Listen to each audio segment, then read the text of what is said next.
സനീഷ, ഈ ഹോം എന്ന് പറയുന്ന സിനിമ കണ്ടിട്ടുണ്ടോ? ആ സിനിമയ്ക്കകത്ത് ഇന്ദ്രൻസിൻ്റെ കഥാപാത്രമുണ്ട്. ഒരു പ്രായമായ എന്ന് വെച്ചാൽ വലിയ പ്രായമായ മനുഷ്യനല്ല, പക്ഷേ പ്രായമായ ഒരാൾ. അദ്ദേഹത്തിന് ഈ സ്മാർട്ട് ഫോണൊന്ന് ഓപ്പറേറ്റ് ചെയ്യാൻ എങ്ങനെയാണ് അത് ചെയ്യേണ്ടത് എന്നറിയില്ല. അതുകൊണ്ടുണ്ടാവുന്ന പുകലുകൾ, അതുകൊണ്ട് തന്നെ ഉണ്ടാവുന്ന സാമൂഹിക ഒറ്റപ്പെടൽ, ഇതെല്ലാം അതിൽ ഉൾപ്പെടുത്തിയിട്ടുണ്ട് ആ സിനിമയിൽ.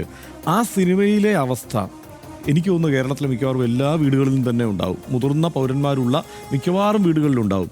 കേരളത്തിൻ്റെ വേറൊരു വലിയ പ്രത്യേകത എന്ന് പറയുന്നത്, ഇവിടെ ഇന്ത്യയിൽ ഏറ്റവും കൂടുതൽ ആയുർദൈർഘ്യമുള്ള സംസ്ഥാനമാണ് കേരളം.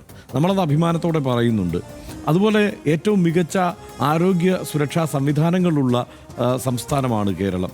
പക്ഷേ അതിനൊപ്പിച്ചുള്ള ഈ വയോജനങ്ങൾക്ക് വേണ്ടിയിട്ടുള്ള മറ്റു സംവിധാനങ്ങൾ കൂടി, മറ്റു പരിശീലനങ്ങൾ കൂടി വേണ്ടതുണ്ടല്ലോ. മാത്രമല്ല ആ പ്രായമുള്ളവരെയും ഒരുമിച്ച് നിർത്താനും ഇതേക്കുറിച്ചൊക്കെയുള്ള ധാരണയുള്ളവരാക്കി നിർത്തുകയും ചെയ്യേണ്ടത് അനിവാര്യമാണ് ഒരു സമൂഹം എന്ന നിലയ്ക്ക് കേരളത്തിന്. അത് ഈ മട്ടിലെങ്കിലും കുറേ സാധ്യമായി എന്നുള്ളത് ചെറിയ കാര്യമല്ല.